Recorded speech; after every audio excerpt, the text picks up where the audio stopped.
Harlequin Desire and Harper Audio present Seduce Me, Cowboy by Maisey Yates, performed by Suzanne Elise Freeman.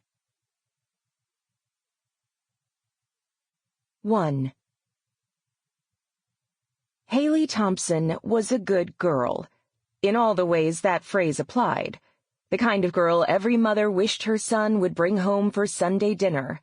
Of course, the mothers of Copper Ridge were much more enthusiastic about Hayley than their sons were, but that had never been a problem. She had never really tried dating anyway. Dates were the least of her problems.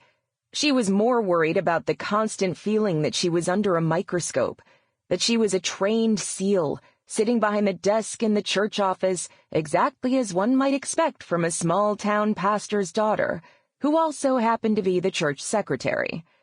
And what did she have to show for being so good? Absolutely nothing. Meanwhile, her older brother had gone out into the world and done whatever he wanted. He'd broken every rule, run away from home, gotten married, gotten divorced, come back home and opened a bar in the same town where his father preached sermons. All while Hayley had stayed and behaved herself, done everything that was expected of her. Ace was the prodigal son. He hadn't just received forgiveness for his transgressions. He'd been rewarded.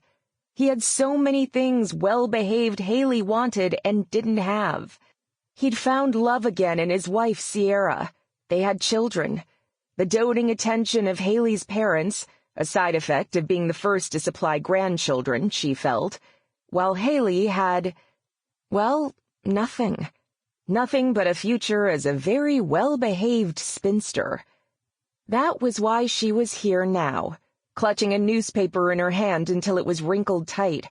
She hadn't even known people still put ads in the paper for job listings, but while she'd been sitting in the grind yesterday on Copper Ridge's main street, watching people go by and feeling a strange sense of being untethered, she'd grabbed the local paper.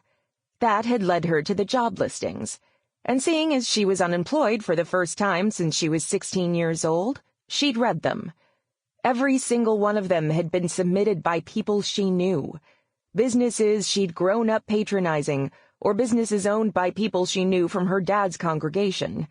And if she got a job somewhere like that, she might as well have stayed on at the church. Except for one listing. Assistant to Jonathan Bear, owner of Gray Bear Construction. The job was for him personally, but would also entail clerical work for his company and some work around his home. She didn't know anything about the company. She'd never had a house built, after all. Neither had her mother and father.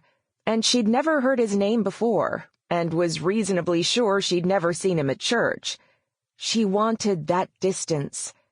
Familiar, nagging guilt gnawed at the edges of her heart.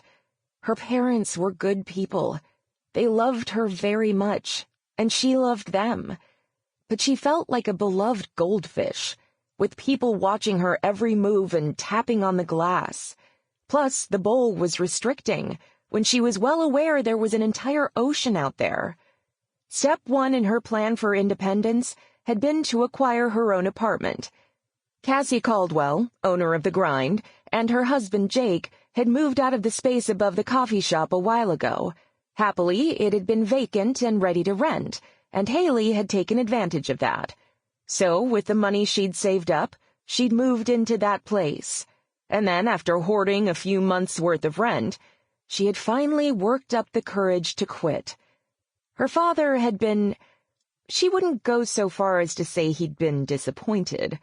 John Thompson never had a harsh word for anyone. He was all kind eyes and deep conviction, the type of goodness Hayley could only marvel at, that made her feel as though she could never quite measure up.